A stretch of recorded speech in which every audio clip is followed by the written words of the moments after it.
Japan and Germany are sounding an economic wake-up call for the United States.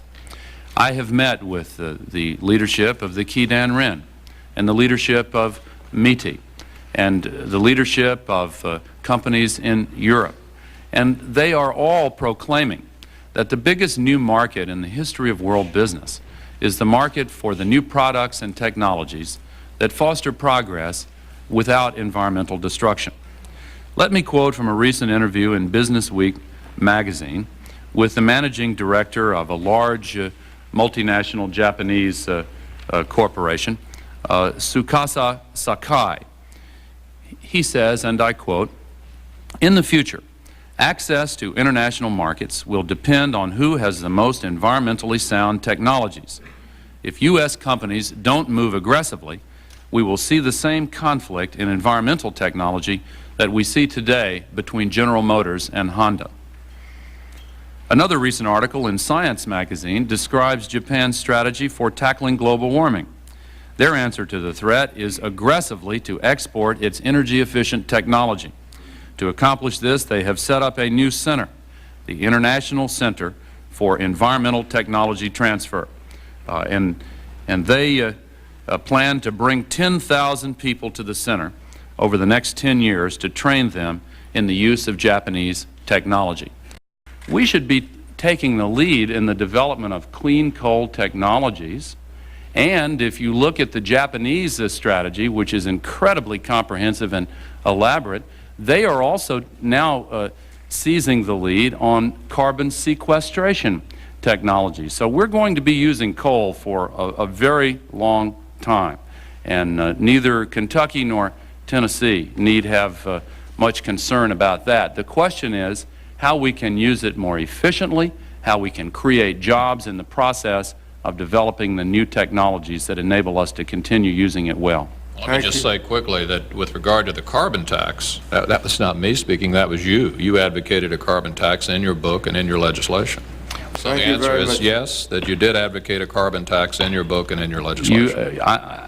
You know, I'm surprised you haven't read it yet, Senator McConnell. I hope that I'm sure you've read it since you wrote it. Would you just answer the question? I hope that you will. A carbon tax in your book? I have proposed a combination of measures, including a reduction of taxes on work, a reduction in payroll taxes, to be replaced by taxes on pollution, including carbon dioxide. Read my lips, no new carbon tax. No, I'm not. No, I'm not at all. I thank both of you. I think I'm saying read the pollution and discover ways to gain more efficiency.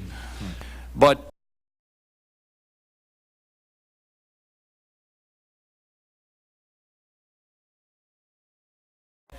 the other point is it has economic consequences. This kind of approach from the bush quail partisans is costing jobs here in the United States at a time when Japan and Europe are aggressively moving to create new jobs and take the bull by the horns and lead the environmental revolution. We're having this old foot-dragging, more of the same approach, hanging desperately to the old, inefficient, polluting ways of the past, and pretending that by protecting the biggest polluters, we're going to do ourselves a favor. It's an outrage. It's an outrage. The substance of his point about the environment and the economy, because what happens is people try to put them as though they're in conflict with one another, and the fact is if you have the imagination and the leadership, they in fact can work together in a very positive way so that we get economic advancement and environmental enhancement at the same time. Now, you know, there are any number of articles. This is out of Business Week. The Green Giant, it may be Japan. Environmental equipment and skills could be its hot new products. Out of Science magazine, Japan bids for global leadership in clean industry. On down Germany's road, precisely because it is so, I'm just reading the headings to these articles, precisely because it is so environmentally advanced, Germany is lean, mean, competitive, and poised to dominate the global marketplace.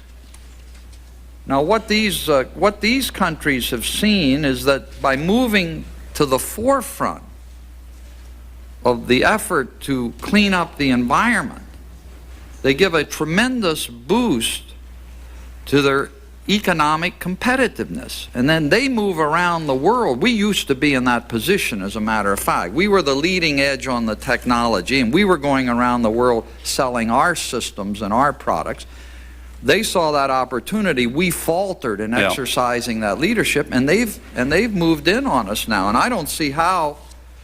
Well, how come the president said we could become an export superpower? How are we going to do that if we give Japan and Germany a clear shot at the field in the environmental area? Well, President Bush, unfortunately, is locked in the past. I mean, here is a man who sees 20-year-old technology at the supermarket checkout line and looks like an ape discovering fire. No wonder when the Japanese and Europeans come up with the ideas of marketing these new technologies to clean up the environment and create jobs, he just can't imagine that this is going to benefit our country, but it will. And what will hurt our country is continued adherence to more of the same. And incidentally, I have been very grateful to you, Senator Sarbanes, for the opportunity to work with you in exploring these issues in their economic dimension very thoroughly at the Joint Economic Committee. As you, of course, know, we've had a whole series of in-depth, lengthy hearings analyzing why this new approach to the environment is economically beneficial. I would like to also thank you for trying in the course of this campaign, as well as your testimony this morning on this convention, which is why we're really here, to underscore that this is a document, this is a new international effort which will allow the United States to create jobs and not lose them. Mm-hmm.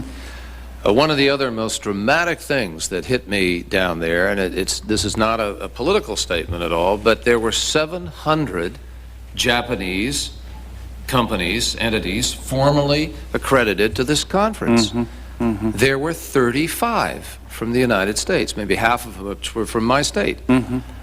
And again, we were dumbstruck by the lack of American presence in the face of this onslaught, this major commitment with their realization that there are jobs to be created here.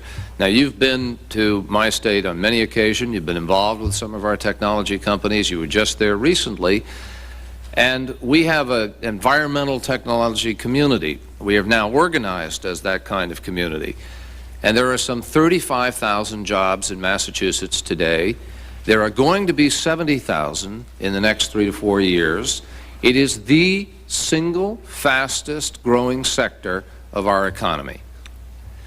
Now, again, I think your leadership and efforts to try to wake America up to a recognition that you don't have to have a competition between environmental interests and economic interests, they are the same. They go hand in hand, is vital in terms of the leadership of this country. And I thank you for that, and I obviously want to underscore that in our approach to this morning. And finally, Senator Kerry, I wanted to respond to your thoughtful statement at the beginning. Yes, the Earth Summit was about much more than just this climate convention. It was the emergence of a new organizing principle in the post-Cold War world. It was the beginning of a new chapter in the relationship between the industrial world and the developing countries of the world.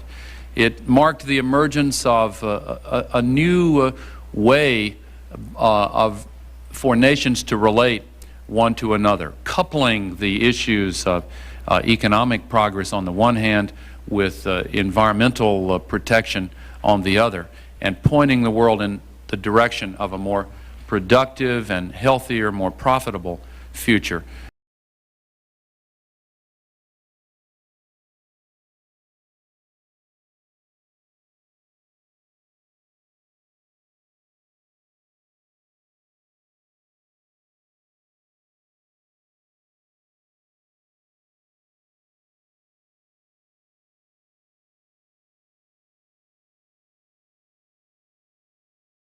and pointing the world in the direction of a more productive and healthier, more profitable future.